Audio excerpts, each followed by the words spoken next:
You know we love our movie myths. Yeah. And specifically, we love our super spy movie myths. Yeah. This next one involves devices that a spy puts into their car to instantly stop someone from following them in a car chase scenario.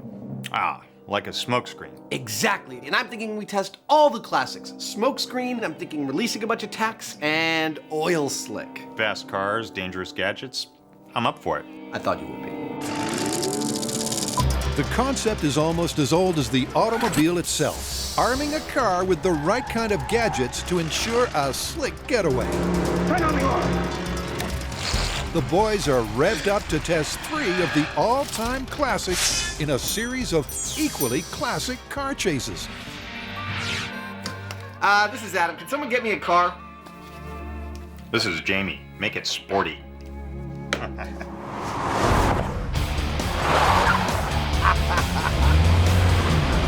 Isn't that nice? That's cute. Drive it on in. Okay. This is Spy Car 1. Right now it's a normal car, but when we're finished with it, it's going to have all the little tricks and gadgets that any self-respecting spy car would have. This ought to do. So it's straight down to business, and the key word right now is deployment. Welcome to Jamie's Chop Shop. All movie fans know that most weapons are launched from the trunk, and a hole in the floor with a sliding trapdoor should fit the bill. Jamie's simple release can be sprung from a cord to the cockpit. It's not fancy, That ought to do it. but it works. With the car customized, it's off to the test track to load it with weapons. We're at the Alameda County Emergency Vehicle Operations Center, which is where the police practice chasing bad guys, which means it's perfect for us. Of course, there's no chase without a chase car and an experienced daredevil to drive it. Morning, sir. Morning. How are you? I'm good. How are you? Good. Good day for a car chase? Every day is a good day for a car chase. What is it that makes Brian uniquely qualified to perform this test with us? I ask you to cast your mind back to driving in the rain, where Brian hydroplaned over 100 miles per hour and did a 720-degree turn. Look at the internal camera. That impassive face on him is the face of confidence, and it is the face that will lead this test for us. If we can evade him, we can evade anybody. Escaping a driver who's more skilled than you means disabling his car. So, what's the first trick in Adam's trunk? They may look friendly, but these are quarter-inch pieces of hot rolled steel bent at right angles and welded into a tetrahedral arrangement and then sharpened. These are road spikes. Always have one point facing up. I think they're going to be highly effective when I drop them from the back of the evading spy car. With over 100 of these lethal little tire shredders, he might be right. But Jamie also has a point. Now, I have no doubt that these tacks are going to stick in the tires, but will they deflate the tires quickly enough to keep our spy happy? I'm not so sure. Well, first, a quick check on the rules of the chase. So, Brian, what are the criteria for escaping? If Adam's able to get far enough ahead of us that he actually loops and gets behind us, then he's gotten away. Also, if he makes a turn on the course someplace that I don't catch, and then we end up taking a different turn or a different route, then I've lost him. Okay, then. The cones are lined up to mark out a long and winding road. And they're ready to rumble. Okay, this is Spy Car Evasion Techniques. The tacks. Eat my Dust.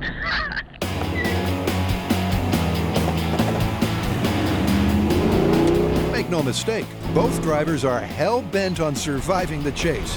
Brian keeps a respectful distance of 5 or 6 car lengths. He's picking up a little speed. Eventually, right before a curve, Adam decides to drop his load. There we go.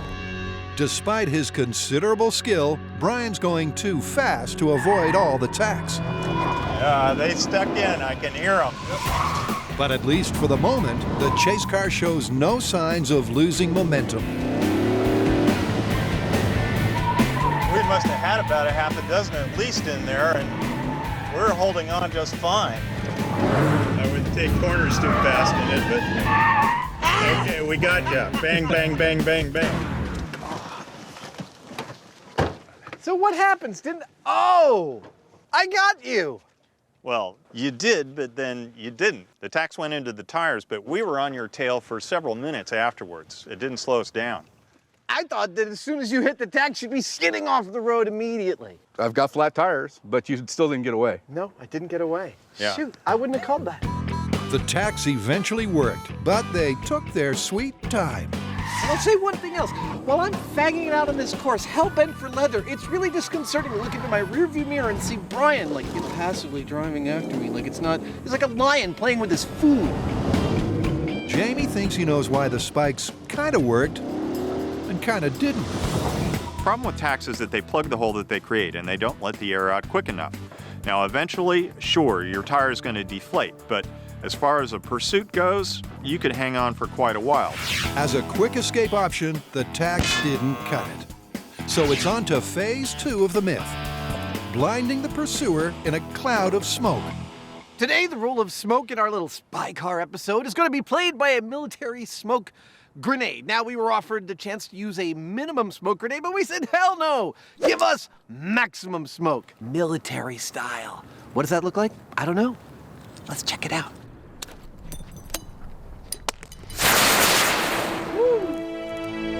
Providing the wind doesn't pick up, that should work nicely. This rig is about as simple as it gets. All you do is pull the pin, you've got smoke. All I've done is strap them to the back of the inside of the car. I've hooked them up to cables that go into the cockpit of the car. I pull on the cables, I'm gone in a puff of smoke. Well, that's the theory. Okay, smoke evasion, you guys ready? That's affirmative, lawbreaker. Do your worst.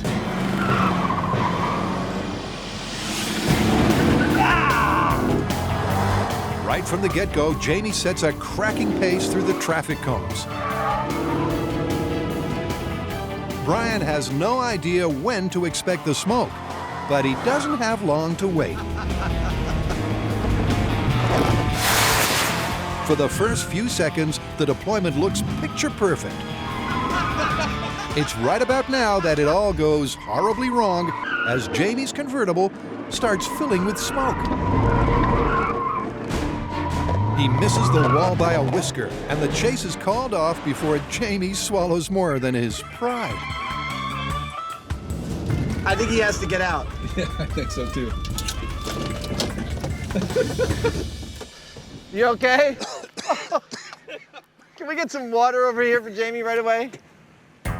The smoke has gone literally everywhere. It's coming out of every nook and cranny of this car. Well, that right there was a real Pink Panther moment. I mean, we build these things and ideally we test them before we take them out on the road, but I kind of regret not doing that. That was absolutely horrible. With the rushing air pushed over and around the windscreen, the car's interior became a low-pressure zone, sucking much of the smoke back up over the trunk. That's a rig failure, not a technique failure. We're gonna have to reset and try it again. Adam's right. It's unfair to condemn a myth due to faulty method. We'll reassess and reload to hopefully make the convertible cockpit a smoke-free zone. So far, the spikes are a bust, They stuck in. and the smoke is a maybe in our spy car evasion myth. Given that Jamie almost gassed himself first time around, he's made some modifications. I didn't like inhaling all that smoke, so I've done a couple of things. The first is that I've put the smoke bombs out away from the car. And the second is Adam's gonna drive. So the scene is set for a smarter and healthier smokescreen. All right, Jamie, are you ready? We're ready. Okay. Eat my smoke. Adam leads Brian on a merry chase, You know, this is pretty fun. till the time comes to pull the pin on those twin grenades. Oh, there we go. I gotta say, that's pretty effective.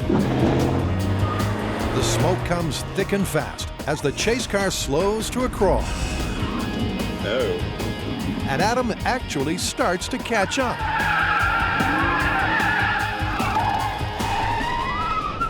With the red car now in Brian's rear-view mirror, Adam's officially shaken his tail.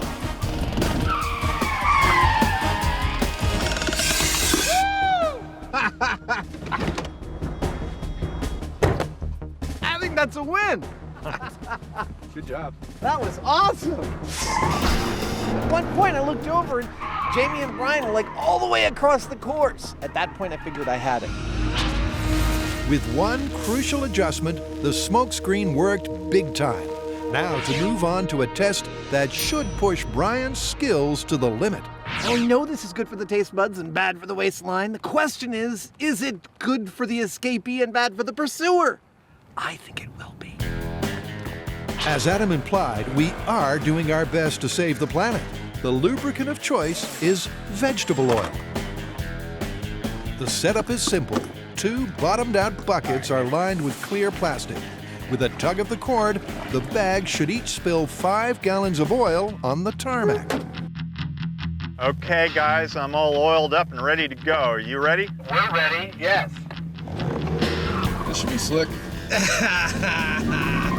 Knowing what's coming won't help Brian avoid a potential disaster. The course is too narrow to skirt around the slick, and he doesn't know where or when Jamie plans to give him the slip. And then we see oil pour out of his back, and Brian tries to avoid it, but actually, because Jamie does it on a turn, it sort of crosses the whole road, and we can't avoid it. The chase car has clearly lost traction. It slips and it slides as Brian struggles to point the nose forward and stay on the track. Definitely made it slick. Yes, definitely. He's lost valuable time as the car careens sideways, and Jamie decides to quit while he's ahead. What did you think? That was fascinating. I would have to call that moderately effective. It didn't make us spin out, but it definitely threw us off our game, didn't it? It slowed us down. That was definitely enough to do it. We were surfing all over the road. Brian was really expert, but at one point you were all the way across the course from us. But they never lost track of Jamie, and he sure didn't circle up behind them. Making a call is a slippery decision. Well, it doesn't get much neater than this. 10 gallons of oil dropped on a hairpin turn at speed. The rig worked perfectly.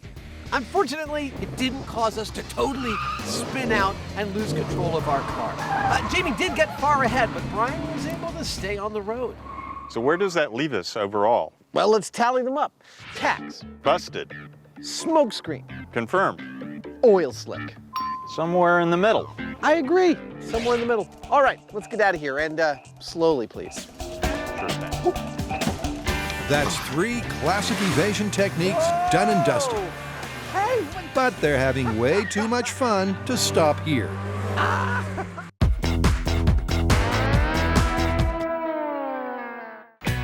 Adam and Jamie have already tested 3 classic spy car evasion techniques: tax, smoke, and a 10-gallon oil slick. And the best way to keep the thrills coming is getting our 2 spies to take on each other with weapons they'll both build from scratch. now it's time for Jamie and I to go head-to-head, implementing our own versions of evasion techniques. I will be adding something pretty cool to this white car right here, and Jamie will be adding something I think perhaps a little less cool to the blue car right there. All right, let's get started. So it's spy versus spy. The only restriction is that each device is completely hidden inside or under the car. Welcome. I'm so glad you've come. Pop quiz, what do you see here on the table? You may see a random collection of plumbing parts. I see the next evolution in spy evasion technology. Ow! If you think Adam's being deliberately obscure, get a load of Jamie. You know what they say, the best defense is a good offense. Well, I figure I'm going to make something that I can take right to the pursuer's car, deliver it point blank, and take him out. Ensuring their secrets remain just that, a huge curtain divides the workshop, while Adam assembles what looks and sounds like a prototype space shuttle toilet. Jamie gets low down and nasty. Yeah, baby. That thing starts to dig in. We got some trouble on our hands.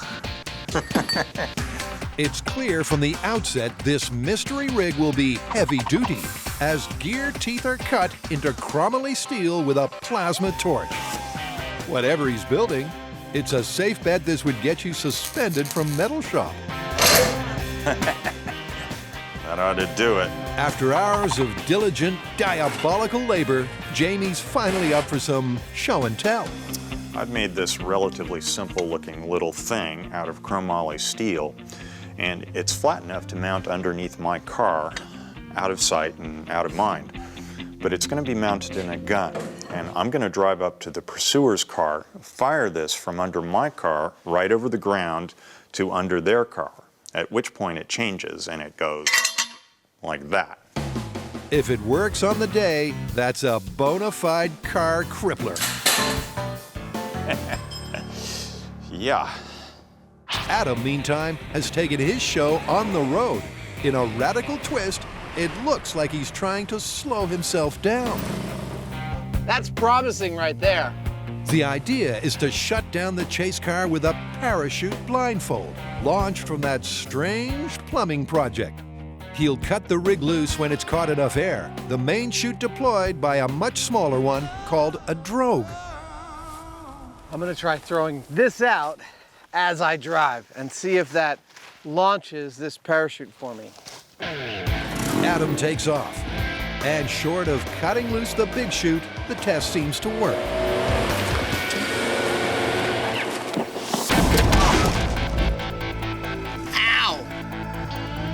Okay, ow. The parachute launched and immediately ripped this off the trunk and sent it into my head. But I like the drogue chute. It seems like a nice quick deploy. While Adam untangles, Jamie just adds to his arsenal. How this one fits in is anyone's guess. It's still smoking. But his real party piece is the Auto Stop 3000. Installed in a tube welded under the chassis, Jamie's also relying on air pressure to power his weapon. This is how this works. When I pull this trigger, the pressurized air that's in this tank goes through the valve, out the bottom of the car, and out the barrel. In 3, 2, 1. And so the air from the car has shot this whole assembly out the bottom of this car, aimed for the bottom of the neighboring car. That would be a successful test. Far from prying eyes, Adam's also been busy customizing his rear end. Then, just to rattle Jamie's cage, Yeah, bring in all the puppies and all the lead. on that disturbing note, it's time to return to a favorite MythBusters test track, this abandoned suburb at Fort Ord. Are you ready for this? I'm ready. I want to go first because I don't think you can handle my technique. Knock yourself out. Okay, here's my plan. Right about here, I'm going to push the launch switch, activating the cannon, setting the drogue chute out behind my car. At this point, Brian and Jamie are likely to wonder what the hell's going on, and they're likely to back off a little bit.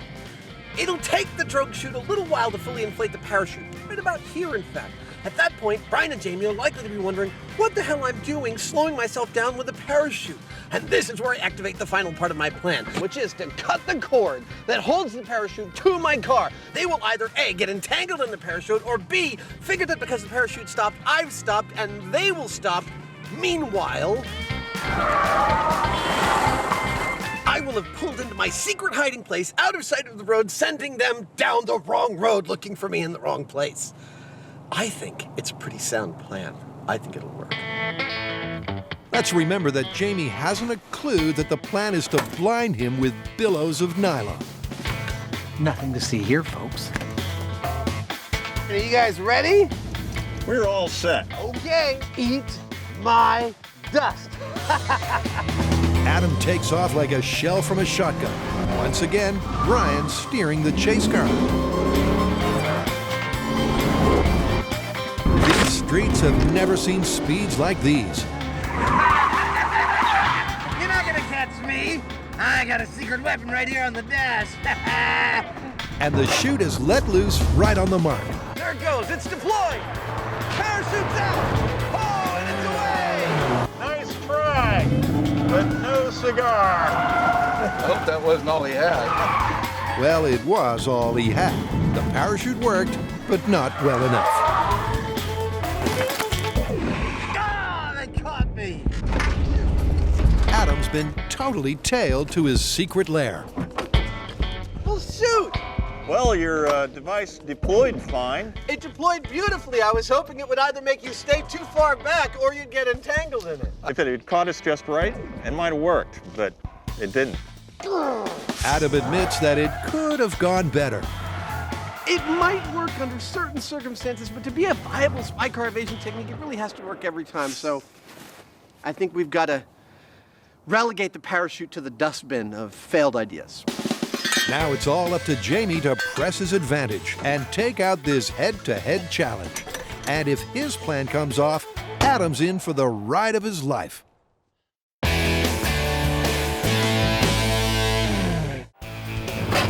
Adam's attempt to escape Jamie's spy car came sadly adrift.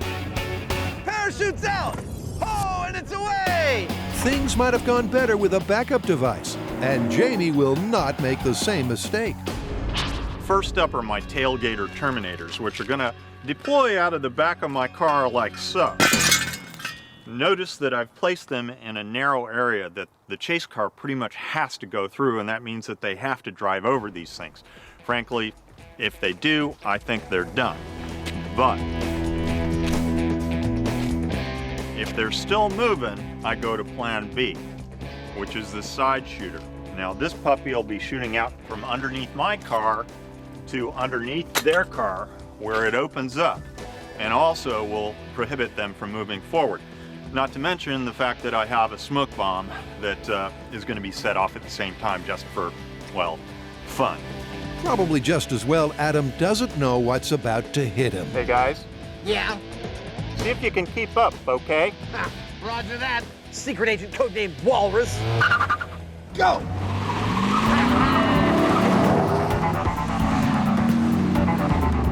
Just a few seconds in, Jamie launches the first of his deadly barrages. He's playing the game. I said puppies. He's throwing puppies out. Brian heedlessly plows through the pelting of puppies and regains lost ground. But to pull off his serious double deployment, Jamie needs to slow way down. Brian has no choice but to take on the spikes, only to find he's been set up for the sucker punch. And then Jamie's just looking at us. We hear this boom! Whoa! And he takes off. And incredibly, Adam and Brian lurch off right behind him, hauling enough shrapnel to sink a battleship. We are on you! The car's leaking gas, and the noise is not healthy. But they ride Jamie's tail for a 5-minute lap of the desolate streets, till their prey makes a bolt for his burrow.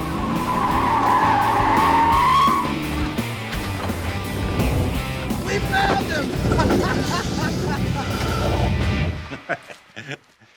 You guys are leaking a little bit. I don't know, what do you think? Did I get away or didn't I? Technically, you didn't get away because we saw you turn in here from the road, so we caught you.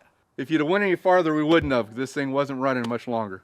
One of the spikes is still stuck in the car, and Jamie can't fathom how this one turned pear-shaped. I can't believe they were able to keep going. I mean, I thought those spikes were a death trap for that car. So how are we going to wrap this up? Well, between the 5 things that we tested, I think we've definitely proved that stopping a car that's chasing you instantly in its tracks is actually really hard. Well, your parachute might have worked under perfect circumstances, but as it was pretty much a bust. And your spikes, while ultimately, I think, effective in the long haul, were far from instantaneous. Something tells me you guys are already cooking up other ideas. Yeah. I smell a revisit. So do I.